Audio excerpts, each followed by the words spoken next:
Poder saludar y recibir esta tarde de martes a Ricardo Rafael, periodista, quien leía ayer con interés en su columna. Ricardo, primero, muchas gracias. Qué gusto saludarte. ¿Cómo te va? Muy buenas tardes. Jaime, muchísimas gracias por recibirme, por permitirme compartir con tu audiencia esta tarde de días y de horas complicadas. ¿Qué te dice lo que dijo hoy el presidente, la respuesta del presidente sobre lo que le preguntó Nayeli Rondán? Ya, te diría que la discusión de hoy, que no es la de ayer ni la de antier, sino la de hoy, es sobre un tema que es la calumnia, ¿no? El presidente nos acusó de estar calumniando, de estar fabricando información falsa para dañar la reputación de su gobierno, ¿no? Uh-huh. Y yo te diría que en revancha yo hoy me sentí calumniado por el presidente. Déjame profundizar ahora en esta, pues lo que yo titularía la calumnia contra la calumnia, ¿no? Uh-huh. Sí, el claro. día de ayer presentamos ante la Fiscalía General de la República una denuncia penal por espionaje contra la autoridad federal que resulte responsable, pero señaladamente contra la defensa nacional, ¿no?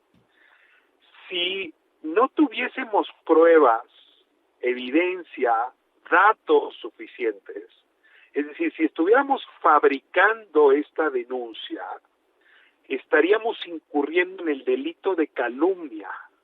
Claro. Y en efecto se nos podría perseguir penalmente.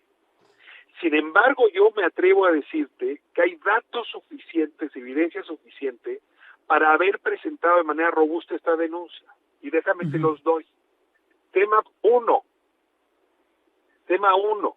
Sí. Citizen Lab hace un análisis forense de mi dispositivo celular y ahí descubre que en efecto en 7 ocasiones ese dispositivo fue infectado y que esas infecciones ocurrieron en el año 2019 y 2020, en fechas precisas a las que ahora regreso, porque eso te dará más contexto. Sí, claro. Segundo, que fue infectado con Pegasus y que Pegasus es desarrollado por una empresa israelí que se llama NSO Group y que NSO Group en distintas audiencias judiciales, y mira que ha enfrentado varias en el mundo, ha declarado que solo le vende a gobiernos este programa para cuestiones de inteligencia y que solamente se lo vende a dependencias que están en un padrón autorizado por el gobierno israelí. Tercero, que el representante comercial de NSO Group en México tiene tratos con la Defensa Nacional. Y cuarto, que la Defensa Nacional hizo un contrato con este representante y le pagó por este servicio. Entonces, esas 4 pruebas hacen que yo te diga que no he cometido ningún delito, que no he fabricado, ¿no? Que no estoy injuriando a nadie y que por lo tanto no se me puede acusar de calumnia y menos de calumnia del corte penal. Ahora voy a decírtelo en sentido inverso. Si yo tuviera razón, concédemela por un segundo, entonces el presidente me está calumniando a mí y entonces él está cometiendo un delito, por el cual tendría que rendir cuentas, porque él tendría que haber desestimado mis pruebas antes de acusarme a mí de difamación y porque en realidad estamos siendo nosotros las personas difamadas. Entonces, pues sí estamos en un problema muy complicado, pues que tiene que ver con quién tiene evidencia y quién no. Si en efecto nuestra evidencia es falsa, o es incorrecta, o está mal contextualizada, pues que la Fiscalía haga su trabajo. Pero y hay no el Ministerio Público tendría que decidir qué es lo que pasó con las pruebas que se le acerquen al Ministerio Público. Ricardo Rafael, ¿cómo es que te das cuenta que está pasando esto? ¿O de qué manera te das cuenta? ¿O quién te entera de esto? Pues mira, pasaron 2 cosas. Primero fue un recado recibido en el teléfono celular de mi hijo de 12 años, en el cual se pregunta de manera amenazante por mi padre, ¿no? Y mencionando a mi hijo por su nombre. Entonces, ese recado, la verdad, fue muy ingrato, muy injusto, y nos alertó familiarmente. Pocos días después, en redes sociales se publica una conversación privada que tuve yo con un funcionario del Poder Judicial Federal del Instituto Federal de Defensoría Pública, para ser más específico, hablando de un par de temas sobre investigaciones en las que estoy involucrado. La verdad, nada grave lo que se dice ahí, pero desde luego que me di cuenta que esa grabación pues se había obtenido de manera ilegal, y es ahí donde artículo 19 me recomienda pues enviar mi dispositivo a R3D y después a Citizen Lab allá en Toronto, en Canadá, para que se hicieran las pruebas.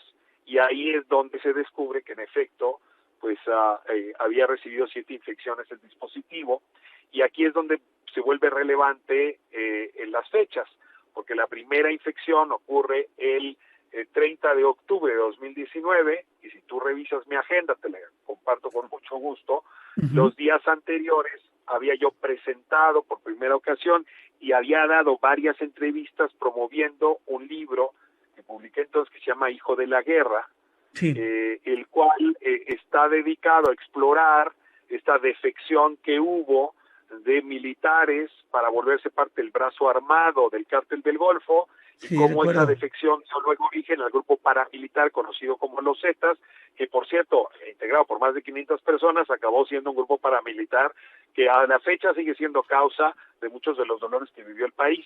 Entonces, era una investigación sobre los nexos entre los Zetas y los militares, ¿no? Y bueno, pues parece que eso fue lo que motivó por las fechas, ¿no?, que te estoy refiriendo, la infección y este espionaje.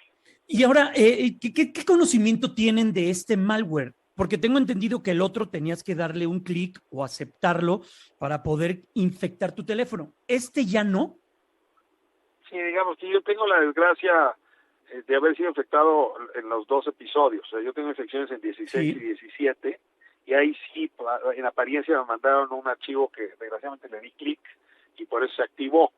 En esta ocasión ya no, se llama 0 clic, o sea, se meten a tu teléfono con una llamada perdida, tú contestas, nadie te contesta, y en ese momento entra el bicho y se empieza a apoderar de tu teléfono, se apodera de la grabadora, de la cámara, se apodera de tus fotos, de tus cuentas bancarias, de tus contactos, de tus videos, en fin, de todo lo que está ahí, que es un segundo cerebro ya para Sí, estas alturas, ¿no? O sea, se meten prácticamente a es la tu vida. cerebro digital, y a partir de eso, pues es como tuvieron el teléfono de mi hijo, por ejemplo, o se hicieron de esta llamada telefónica, y vete tú a saber cuántas cosas más, las fuentes con las que trabajo, las investigaciones, a ver, absolutamente todo está en manos de esta área de inteligencia militar.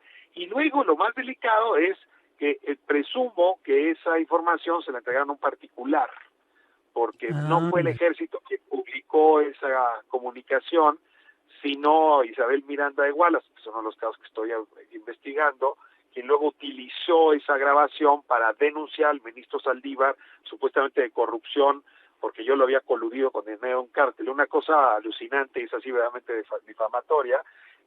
Pero bueno, Isabel Miranda le presentó a la Fiscalía General esa grabación obtenida de manera ilegal por el malware Pegasus. Ricardo, por último, Ricardo Rafael, periodista, ¿qué viene? ¿Qué viene para ti? ¿Qué viene en este sentido y en todo pues, este entorno que se está viviendo en el país? ¿Qué ves desde, le pregunto al analista político, al periodista, al columnista y en este caso a alguien que ha sido señalado? Mira, yo te diría que esto que estoy haciendo tiene menos que ver con el pasado que con el futuro. Me explico. Me importa mucho contar lo que pasó, pero me importa más que en mi país no se espía a periodistas, ni a defensores de derechos humanos, ni a nadie. Me importa más que el ejército tenga controles para que no pueda, en lugar de hacer tareas de inteligencia, hacer tareas de espionaje ilegal. Lo hago para que ese material no se distribuya luego entre los aliados del ejército, los amigos o quien compre ese material, ¿no? Entonces, en ese sentido, espero que esta salida pública, que sí, pues tiene costos familiares y costos anímicos y costos laborales y desde luego costos políticos, tenga como beneficio pues a fijar un precedente de lo que no se debe hacer. Confío en que cada vez que uno es asaltado, amenazado, víctima de un delito, tiene que denunciar, y creo que es algo que no te lo puedes perdonar nunca, no hacer que las instituciones, no hacer todo lo que tengas en la mano para que las instituciones funcionen. Ahora, dicho esto, no creo que la Fiscalía General vaya a hacer mucho, no creo que el fiscal se vaya a interesar en un tema que afecta a la Defensa Nacional y a las Fuerzas Armadas. No hizo nada la Fiscalía con las denuncias que tiene desde 2017 la Procuraduría. Es que no soy ingenuo, no creo que vaya a prosperar mi denuncia legal, aunque tenía que presentarla, y me parece que es un deber ciudadano, pero sí creo que la denuncia pública que hoy me ayudas a elevar, digamos, a tu audiencia, pues sí sirva para inhibirlos frente a estas trapacerías, estas ilegalidades y estas violaciones a nuestros derechos, ¿no? Pues Ricardo, vamos a estar muy al pendiente, sin duda sí es delicado, muy delicado lo que ocurre en ese sentido y bueno, pues atentos, un abrazo solidario y gracias por estos minutos, Ricardo, te abrazo fuerte. Te agradezco muchísimo a ti, un abrazo muy grande. Hasta pronto, es el periodista Ricardo Rafael.